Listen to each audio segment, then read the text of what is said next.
Good morning, Jamal. Are you a Georgia man?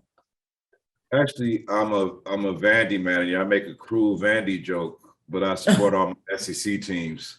Got Um, it.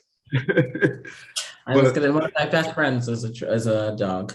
okay, but I'm predicting that they'll be national champions. That's why I wore it today. So, um, Uh-huh.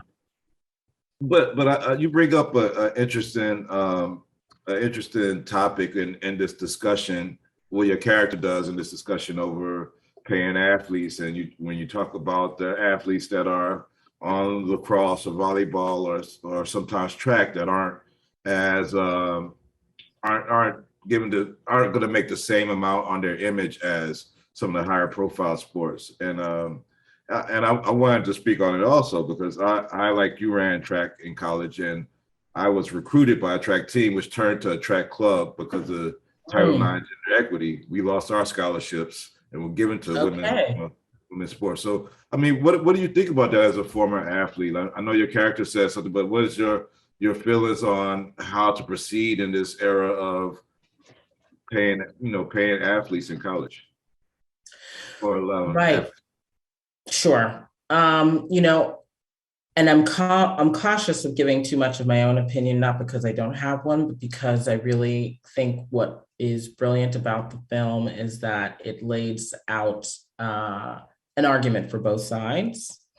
And I'm really keen for people who go to see our movie that comes out this Friday, um, to have their own discussions and form their own ideas and come up, draw their own conclusions, rather than base it on your opinion or my opinion, right? Um,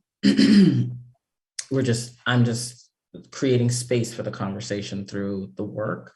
But I will say that I think that it is a needed and necessary conversation that's long been needed to be had. It's been being had, but more extensively, I think, now. Um, and that's exciting. I think it's one that when folks see the film, we might go in with an opinion or an idea of how things should be addressed. And I think because our director, Rick, and then through the performances of folks like Stefan and JK and Alex and Kristen and Jeffrey Donovan and so forth, um, it really carves out room for people to understand the wholeness of the discussion, and all of the nuance of the debate.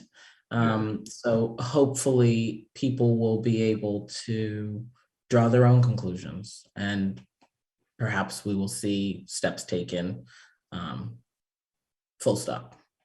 What exactly are you saying? 5 months ago, Lamarcus figured out he is not going to be the #1 pick, and he is trying to cash in now before the teller. Yes, sir. Bullshit, that is Before the bullshit. teller window closes. Lamarcus, This is a shakedown, sir.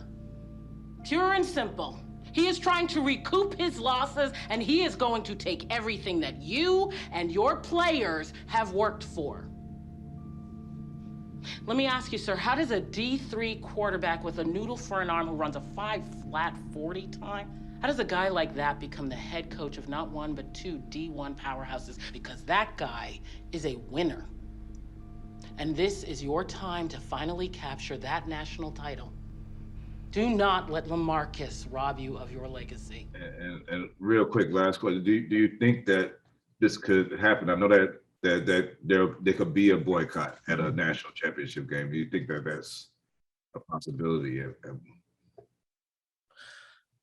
I don't, I don't know. I don't know of one, but I mean, is it possible? Of course, anything's possible, you know?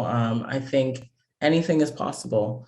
And I think what this film is sparking, it's a timely project that, we're having this conversation right now. It's happening right now in the atmosphere in real time. So I think, hopefully we'll see people, um, do the right thing, and hopefully be heard.